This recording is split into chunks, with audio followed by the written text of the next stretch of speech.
بسم اللہ الرحمن الرحیم۔ السلام علیکم۔ کل کی جو باقی آیات رہ گئی تھیں آج انشاءاللہ ان کا ترجمہ اور تفسیر میں آپ کے ساتھ بیان کروں گی، اور ان کا ٹاپک وہی والا ہے، اور جو صحابہ کرام جن کے بارے میں اب بھی گمان کیا جاتا ہے کہ وہ بھاگ گئے تھے یا شامل نہیں ہوئے تھے، ان کی وجوہات کیا تھیں جن کا عشرہ مبشرہ میں بھی جو ہے وہ ذکر ہے، آج انہی کا میں ذکر کروں گی۔ یہ قرآن کریم کی آیات کے لحاظ سے ہیں، تو آپ دیکھ لیجئے کہ ریئلٹی کیا ہے، اور برائے مہربانی اس انٹرسٹنگ انفارمیشن کو صدقہ جاریہ کی نیت سے زیادہ شیئر کیجیے گا، اور جب کبھی آپ کو کوئی مسئلہ، کوئی دشمنی وغیرہ یا اس طرح کا کوئی ہو جاتا ہے تو ہر صورت میں آپ نے بھروسہ اللہ پر رکھنا ہے۔ آپ نے طاقت نہیں دیکھنی کہ ایک چیز میں طاقت زیادہ ہے، خواہ وہ کوئی میل ہو، فیمیل ہو یا جیسی بھی ہو، اگر آپ حق پر ہیں، آپ کا بھروسہ اللہ کریم پر ہے، تو آپ کو انشاءاللہ کوئی بھی ہرا نہیں سکتا۔ ایک آیت مبارکہ یہاں پر ان احادیث میں شامل ہے کہ جو مرضی ہو جائے، اگر آپ رائٹ وے میں ہیں، آپ ٹھیک ہیں، تو صرف اور صرف حسبنا اللہ و نعم الوکیل و نعم المولا و نعم النصیر پڑھا کریں، انشاءاللہ اللہ پاک بہتر کرے گا۔ اب میں آتی ہوں تفسیر کی طرف۔ بسم اللہ الرحمن الرحیم۔ الذین قال لهم الناس ان الناس قد جمعوا لكم فاخشونهم فزادهم ایمانا وقالوا حسبنا اللہ ونعم الوکیل فانقلبوا بنعمت اللہ من اللہ وفضل لم یمسسهم سوء واتبعوا رضوان اللہ واللہ ذو فضل عظیم انما ذلکم الشیطان یخوف اولیاءہ فلا تخافوہم وخافونی ان کنتم مؤمنین۔ ترجمہ ہے، جنہوں نے لبیک کہا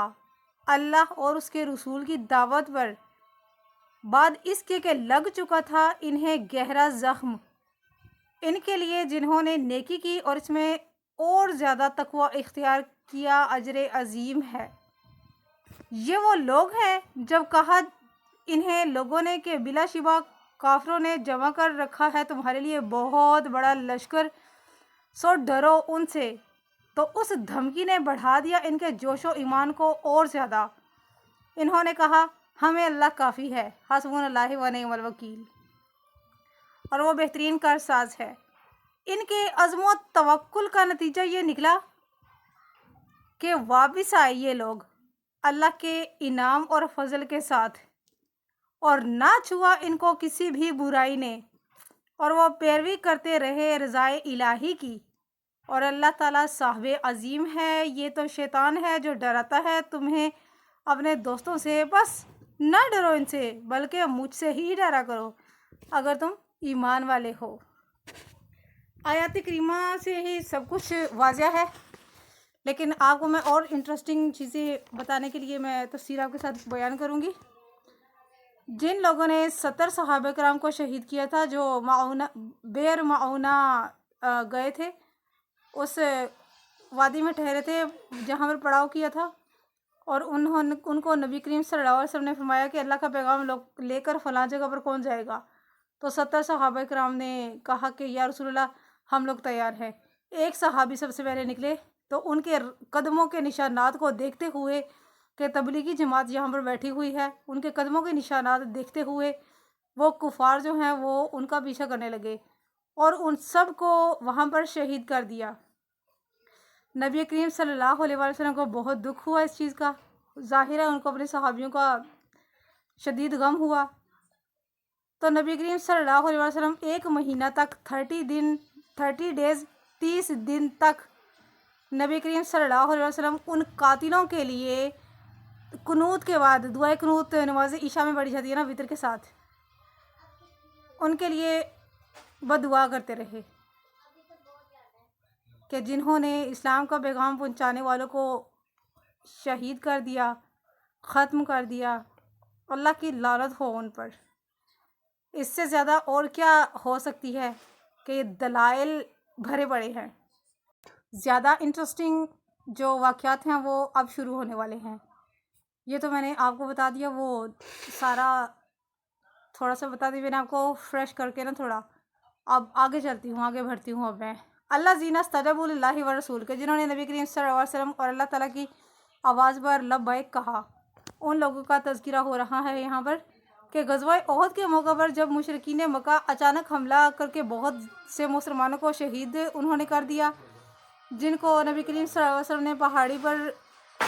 کیا ہوا تھا کہ آپ لوگوں نے یہاں سے ہٹنا نہیں ہے، کچھ بھی ہو جائے، چاہے ہم جنگ جیت جائیں یا ہار جائیں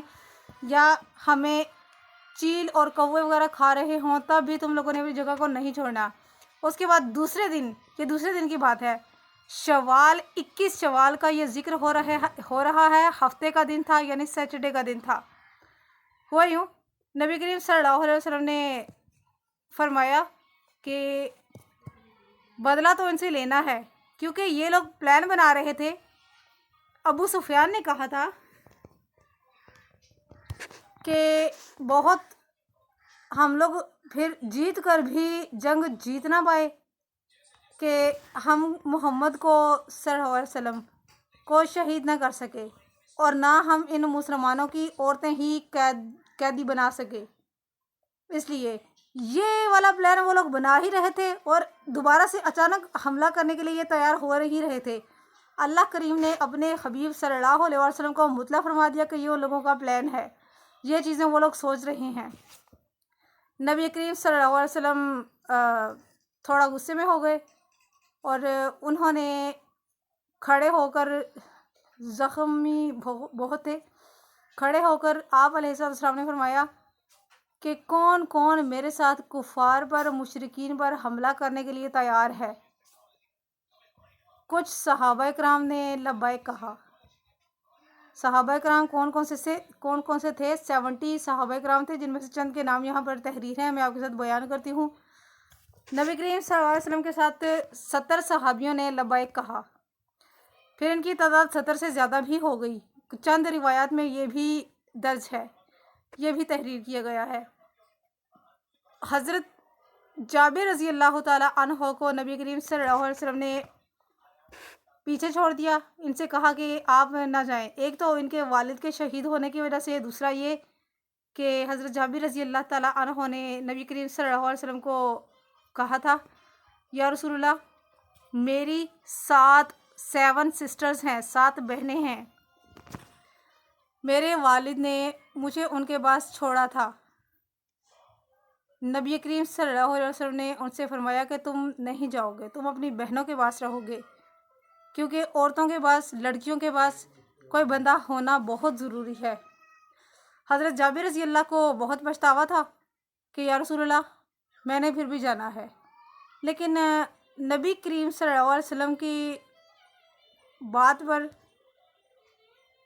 عمل کرنا ان کے لیے زیادہ ضروری تھا، اس لیے نبی پاک نے ان کو منع فرما دیا اور کہا کہ آپ ہمارے ساتھ نہیں جاؤ گے، تم ہمارے ساتھ نہیں جاؤ گے۔ اس کے علاوہ 2 صحابی، ایک صحابی قبیلہ بنو عبد الاشہل کے صحابی ہیں، یہ فرماتے ہیں کہ ہم 2 بھائی غزوہ احد میں شریک ہوئے تھے، کیونکہ نبی پاک نے فرمایا تھا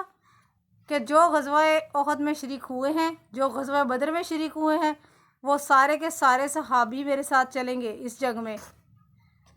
یہ لوگ تیار ہو گئے، انہوں نے تیاری کر لی۔ جب جانے لگے، یہ دونوں بھائی غزوہ احد میں بھی، یعنی کہ ایک دن پہلے جو جنگ ہوئی تھی نا، اس میں بھی یہ شریک ہوئے تھے۔ انہوں نے کہا یا رسول اللہ، ہم زخمی ہیں، لہو لہان ہیں، مگر ہم آپ کے ساتھ جانے کو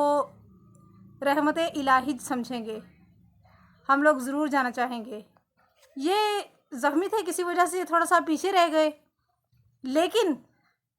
ایک بھائی زیادہ زخمی تھا، شدید قسم کا زخمی، جسے ہم کہتے ہیں نا کہ جسے چلنے بھی نہ ہو رہا ہو وہ، اور دوسرا بھائی وہ کچھ بہتر تھا۔ یہ دونوں بھائی چلنے لگے، اتنے تیز چلے کہ یہ بہت دور تک نبی کریم صلی اللہ علیہ وسلم کے لشکر تک پہنچنے کی جدوجہد میں رہے۔ جب ان کا بھائی کبھی گر جاتا، جو دوسرا زیادہ زخمی تھا، دوسرا بھائی ان کا رضی اللہ کبھی گر جاتا تو یہ اس کو اٹھا لیتے، یہ اس کو اٹھا کر تو چلنے لگتے، یہ والے صحابی۔